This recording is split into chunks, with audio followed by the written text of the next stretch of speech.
Okay, Ryan Kirkus here again. I'm doing another US video. This one is on the Pan American Nations alignment by the USA. So the US on their sheets has this alignment option. USA may attempt to align Pan American nations once USA is at war with a major power. So the US has to be at war with a major first. So you can't just do this while you're just twiddling your thumbs, waiting to get your full income and get involved. So a road doctrine break may be very handy because it allows you to start rolling some of your extra money you suddenly made to influence some Pan-American nations. Now, I've just done a little bit of a color coding here, and in my games, the dark gray here is something that may be aligned to the axis. So this Argentina here does not count as part of the Pan American nations. And the only other exception is Chile, which stayed neutral through the whole war here. So for that reason, Chile, who's in this burnt orange, the out-of-box Japanese, I guess, is which I use for my neutrals, is basically, for lack of a better word, this would be in the other games a strict neutral. It won't align to either side, right? So the only way to get Chile to be aligned with you is to attack it and kill it and take it over. All right, so those are the two that can't be aligned. Now, let's get rid of that. That's a remnant from my other videos here. So the Americans can attempt to align Brazil, which is these three territories here. Notice this is the capital. Yeah, darker color. Uruguay, Paraguay, Bolivia, Peru, Ecuador, Colombia, Venezuela, Latin America, and Mexico. So that's who they may align. So when the US are going to align these guys, there's a very specific way they got to do it, and that is available on page 22 of your rule book, version 1.2. So let's just get that up and running here. Alright. You may want to see this. You may not care. Okay. So the Pan American nations, right, we got them all there. So the U.S. may attempt to align these nations once the U.S. is at war with another major power, same as the sheet there. To align any of these nations, the U.S. player pay up to 3 IPP, so 1, 2, or 3, but maximum at 3, as an influence attempt. The U.S. player then makes a dice roll on a D12, which would be one of these things right here, right? If the roll is less than or equal to the money lent, the nation will align with the U.S. Little extra bonus point here, add +1 to the number needed on the die. If enemy submarines hunted along the New York Rio de Janeiro convoy line since the United States last turn. So that's a whole lot of blah blah blah. Let's show it on the map. Let's get rid of that. Alright, so you're the US player. You may lend up to $3 per turn to any one of these guys. It doesn't actually, the money doesn't actually say, let's pick Brazil because it's the largest here. Although Mexico's got a fairly large, it's got a fighter, infantry, cavalry, and a destroyer. That may be more handy on unit size, but let's say we're going to do Brazil here. So you're going to lend your $3 to Brazil on your turn as America, and now you get to roll on this 12-sided dice anything that is a 3 or less.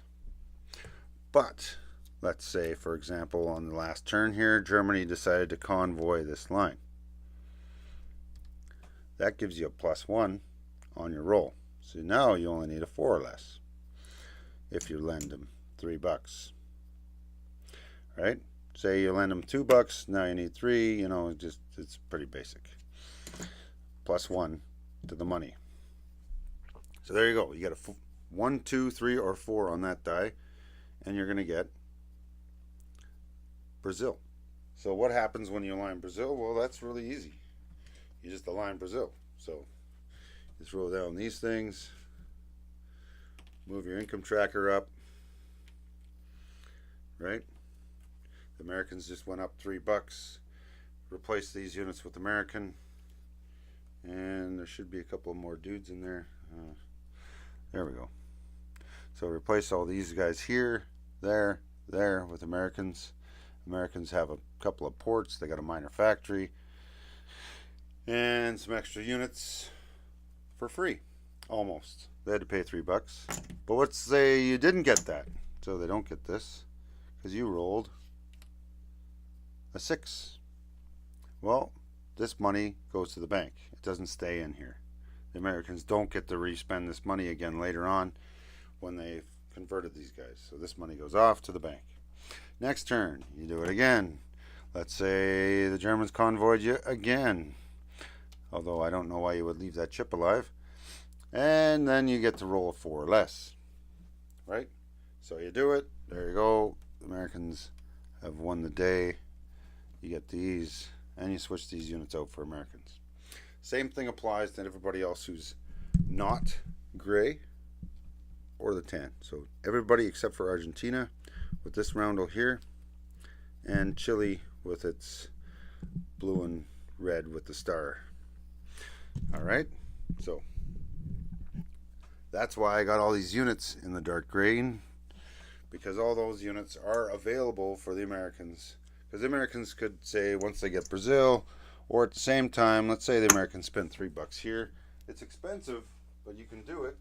Let's just grab a whole wad of ones. So if you want to, you can spend $3 here, $3 there, $3 there, $3 there, and in Ecuador, and in Colombia. Oh, I'm going to run out of ones here. But you see what I'm talking about here? You can pick which ones you do. It could be all of them, none of them, but you're going to get the face value of the land zone plus the units. Those are your options. That's quite a few places you can throw some money. Mexico, they got a nice army and navy there. Latin America's only got one dude. What is that? Peru's got an infantry and a destroyer. Brazil's got the best amount of stuff. You come with 2 navy bases, minor factory, transport, torpedo boat destroyer, and a cruiser, right? So those are your options. Now if you do that every turn, that's 3, 6, 9, 12, 24, and 30. So you could blow $30 a turn doing that. I wouldn't recommend maybe going that hardcore, because it's all dependent on the roll, right? So if you keep rolling 11s and 12s and 6s, it's a waste of money. You're throwing that money away. But if you got, say, $3 lying around, why not? Personally, highly recommend Brazil, Mexico. Those are your units. Here, that guy belongs in Latin America. So infantry, cavalry, fighter, destroyer. Or your other best option is infantry, militia, minor factory, 2 navy ports, a transport, torpedo boat destroyer, and a cruiser. And you get to do an attempt at both of those, you're looking at $6, right? And if they're convoying down here, you might leave them alive, just because that gives you a chance to increase your roll by 1 on both of them, or all of them, or any of them. So there's some options. That's that's the Pan American alignment, or Pan American Nations alignment for the U.S. Handy thing to know, especially if you combine that with the Monroe Doctrine violation, right? That could really benefit you. All right, so I'm going to leave you there. That's that. So this will be the Pan American alignment conditions for the U.S. And you get the money, you get the units, cost you $3. max. You could be throwing out 1 buck at each of these, but you're rolling for a 1 then. So, and if there's a convoy down here, use that to your advantage. Take that turn to do these rolls. You get a +1 on this die. All right, my carcass here. I'm going to shut that down and say see you later. You guys have a great day. Bye.